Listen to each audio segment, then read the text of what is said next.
variable lugar, aquí hemos colocado el Departamento de La Paz. Pero suponemos que muchos estudios, dependiendo de lo que están haciendo, no existe referencia o estudios realizados en La Paz, o tal vez en Bolivia. Si es así, también se debería obviar. Pero si están haciendo, van a hacer sobre el suicidio en La Paz, ahí sí. Porque se supone que van a encontrar datos o publicaciones referentes al tratamiento del suicidio en La Paz. ¿Verdad? Entonces, eso también tienen que ustedes catalogar. Y si no está referido a una población específica o un espacio geográfico específico, también pueden obviar. No es necesario que coloquen. Respecto a la edad, o sea, a las personas, a la variable persona, igual pueden obviar si el trabajo no está destinado a alguien en específico. Por eso depende de la monografía. Si mi monografía está destinado a evaluar un método, no necesito colocar esto, ¿verdad? Pero si ese método, quiero evaluar ese método aplicado en una población o en un grupo etario específico, sí es necesario colocar. ¿Vale? Entonces, todo depende de ustedes. Esas cuestiones son variables secundarias, ¿no es cierto?, que pueden estar asociados o no. Para mi ejemplo sí es necesario, por eso es que lo estoy colocando, ¿no? Caso contrario, no lo permito.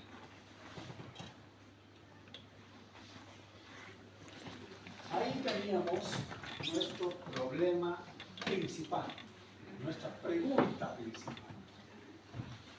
Ahora se me ocurre preguntas secundarias o accesorias o complementarias. Y esas preguntas complementarias se traducirían en estas, pero que no están al margen de mi pregunta principal. Por eso he colocado pregunta principal, o la pregunta base, como llaman algunos. Esa pregunta es general. Y necesito preguntas específicas que sustenten mi pregunta principal. Si mi pregunta principal es ¿cuál es la precisión del método de Mighian, ¿no es cierto?, para la estimación de la edad cronológica? Pues básicamente necesito seguir pasos. Una de ellas es la edad cronológica. La edad cronológica es los años que uno tiene de vida, ¿no?, después del nacimiento. Pero recuerden que ese dato, o sea, esa variable, es una variable cuantitativa continua. No es una variable discreta, originalmente o esencialmente. O sea, la variable edad, esencialmente, sin discusión alguna, es una variable cuantitativa continua.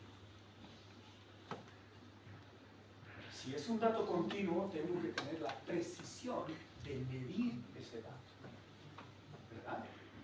Por lo tanto, mi pregunta será, ¿cuál es la edad cronológica decimal de los pacientes del grupo de estudio? O sea, ¿cuál es la edad? Es como preguntar a cualquiera de ustedes cuántos años tienen, y la respuesta seguramente va a ser 18, 19 años. Esa es la respuesta, ¿no es cierto? Pero no me interesa, me interesa la edad precisa. Y la edad precisa es solamente contrastando la fecha de nacimiento, ¿no es cierto?, y la fecha de consulta. Necesito dos datos, ¿verdad? Por ejemplo, va a ser diferente a que le pregunte hoy o le pregunte mañana. Va a haber la variación de un día, 24 horas, dependiendo, ¿no? Si le pregunto exactamente a la misma hora mañana, ya no va a ser la misma, ¿verdad? Ese dato necesito. Por lo tanto, tengo que construir, este es mi gran interrogante, esto tengo que responder primero, porque yo estoy pidiendo en mi trabajo esencial estimar la edad cronológica, ¿no es cierto? Voy a estimar cuánto se aproxima la edad dental a la edad cronológica, pero necesito entonces cuál va a ser ese dato preciso con el que voy a comparar, la edad decimal. Y la edad decimal es transformar la edad, ¿no es cierto?, en términos decimales. Por lo tanto, una persona va a tener 18.5 si es que tiene 18 años y 6 meses. Porque un año tiene 12 meses, ¿no es cierto? El 50% a la mitad son 6 meses. Eso es la transformación a la edad decimal. Es más preciso, ¿no? A decir 5 años, tantos meses, tantas semanas, etc. Más complicado, ¿verdad? Lo mismo se complica al decir todo en días. ¿Se imaginan una persona que calcula en días? ¿Cuántos días tendrá? Pues no, va a ser una cifra muy larga, ¿no? Entonces, para constructo operativo es mejor trabajar en edad decimal. ¿Eso qué significa además? Construir nuestra operacionalización de variables. Por lo tanto, tengo que definir qué es edad cronológica primero, ¿no? Y luego tengo que hacer el trabajo operativo para saber la dimensión hasta la escala de medición, ¿no es cierto? Por eso es importante la operacionalización de variables en cualquier tipo de estudio, porque es un cuadro donde claramente nos señala cuál va a ser el tránsito, ¿no es cierto?, de hacer posible la medición de una variable. Por ejemplo, la variable edad, ¿no es cierto?, la edad transcurrida desde el nacimiento hasta el día de la consulta o la encuesta, tengo que hacerlo medible. Esa es la operacionalización de variables. Hacerlo medible la variable, ¿no? Entonces, este va a ser mi gran trabajo primero. Por lo tanto, esa va a ser una de mis preguntas específicas. La segunda, ¿cuál es la edad dental? Eso es otro trabajo. ¿Cómo voy a establecer la edad dental de mis pacientes o de mis encuestados o de mi grupo de estudio? Mediante el método de Demirjian, ¿verdad? Y he colocado en mi ejemplo el método de Demirjian, ¿vale? Entonces voy a aplicar el método de Demirjian para estimar la edad dental, ¿verdad? Entonces ese es mi otro trabajo. Por lo tanto, lo que tengo que hacer en primer lugar es tomar todas las radiografías de mis pacientes, evaluarlas con la tabla de Demirjian para saber cada uno su valor. Voy a sumar sus valores y lo voy a transformar en una escala en la curva de percentiles para saber exactamente la estimación de edad. O sea, en otras palabras, a través del desarrollo dentario yo tengo que estimar la edad dental. Es otro trabajo, es grande, es revisión uno por uno. Eso es lo que voy a hacer. Por eso que está fundamentado en mi pregunta específica este dato. Necesito dos datos, porque para estimar la edad cronológica voy a estimar en base a la edad dental. En otras palabras, voy a comparar los dos datos para saber cuán preciso es. ¿Vale? Cuanto más próximo sea, va a ser más eficiente, más eficaz, más preciso el método. Si se aleja demasiado, pues no me sirve el método, ¿no? Entonces yo voy a poder categóricamente decir el método de Demirjian no sirve, ¿verdad? Eso es lo que estoy intentando hacer.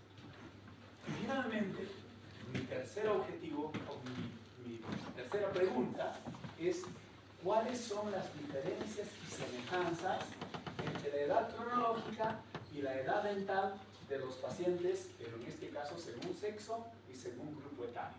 ¿Qué quiere decir? que ahora que tengo este dato, ahora quiero comparar esto con esto, para saber cuán preciso es. Y mi pregunta era eso, ¿no es cierto? ¿Cuán preciso es ¿cuál es la precisión del método de Millikan? ¿No es cierto? Para estimar la edad cronológica. Entonces, ¿cómo verán mis preguntas específicas? Prácticamente son el sustento de mi pregunta principal. En otras palabras, mi pregunta principal está estructurado en base a mis preguntas secundarias, accesorias o complementarias.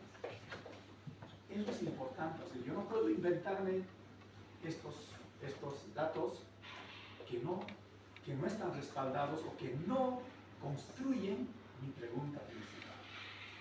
Se tienen que ser completamente coherentes.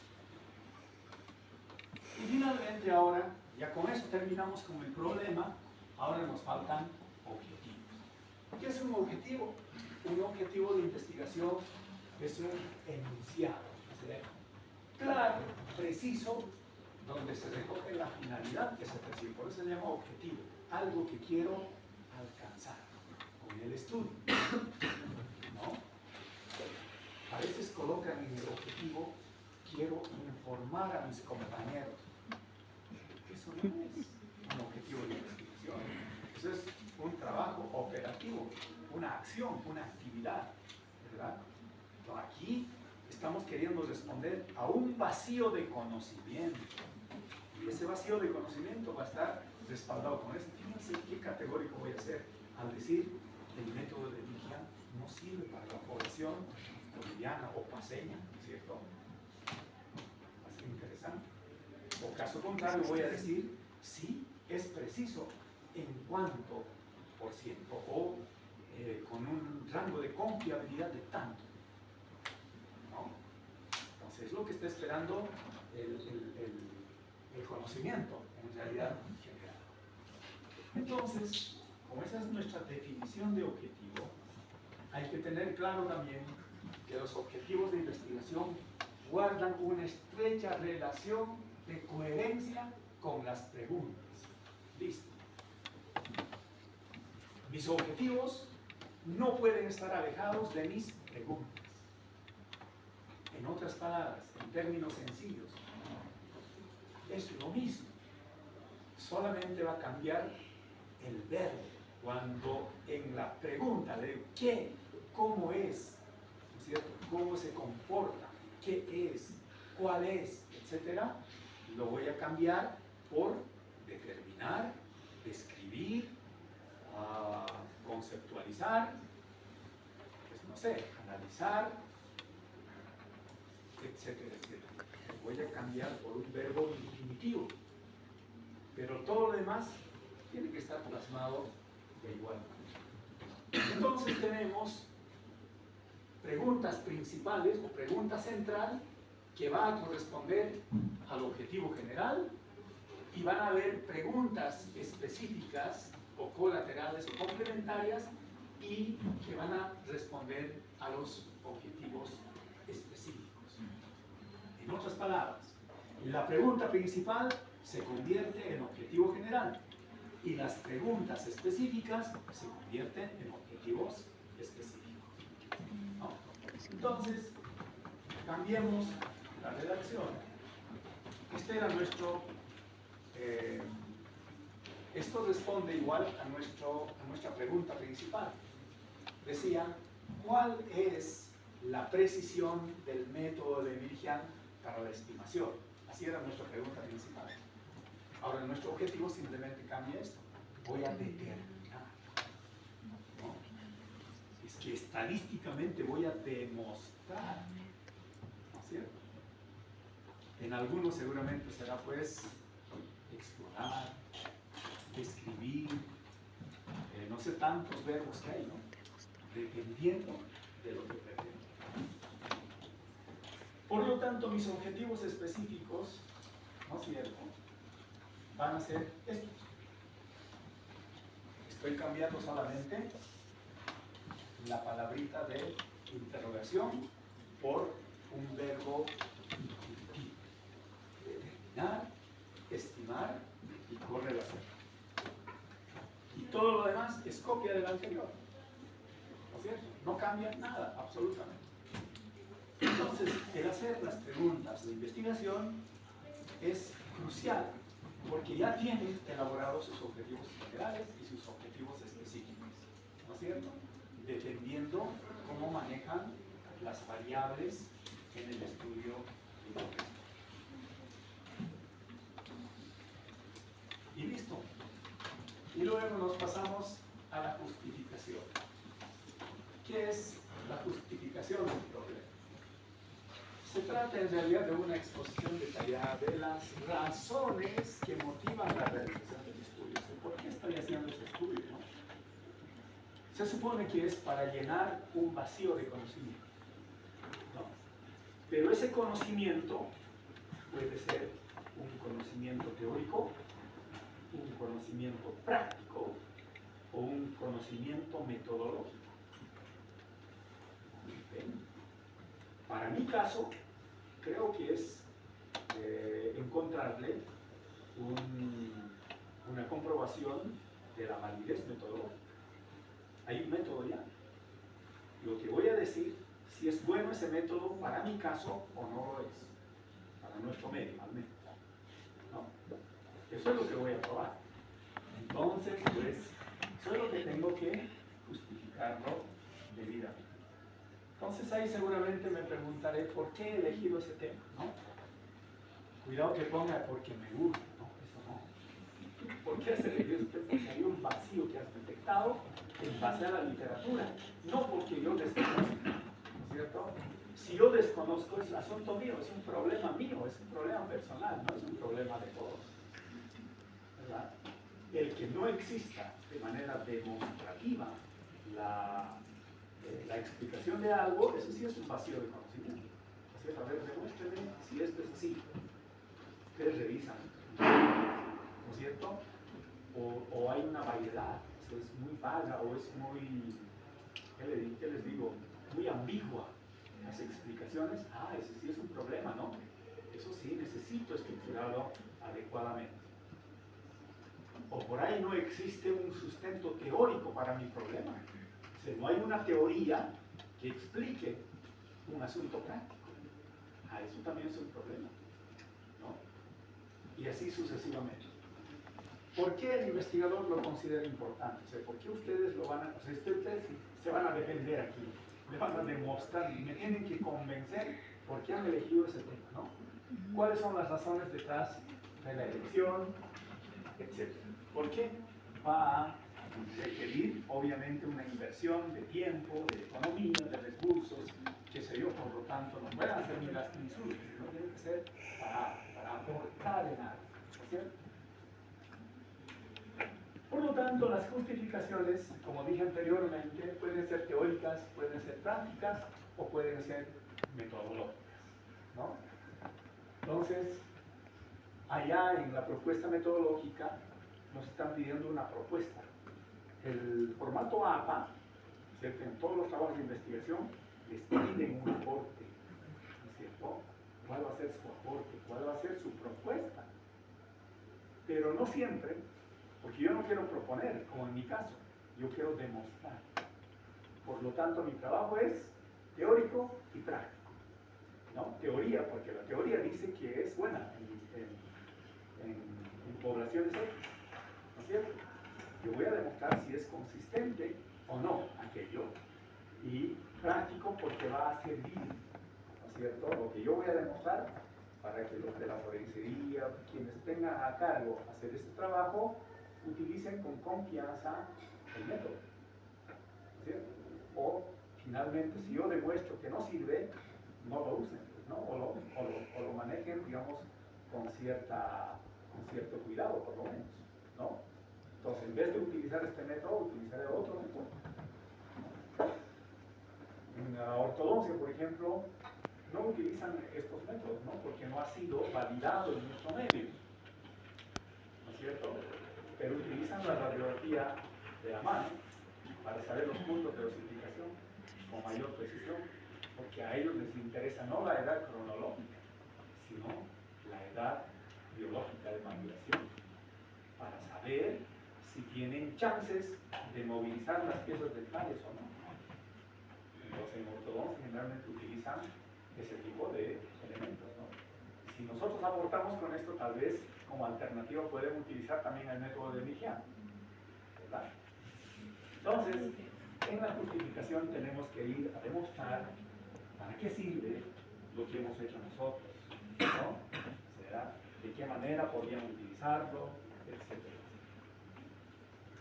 Los criterios tienen que ver con la conveniencia, para qué sirve, con la relevancia social, algunas tienen, algunas no, valor teórico, viabilidad o factibilidad, si es que lo que yo voy a hacer, si es posible hacerlo, ¿no? O sea, la implicación práctica, la utilidad metodológica, fíjense cómo hemos resumido de lo anterior a estos.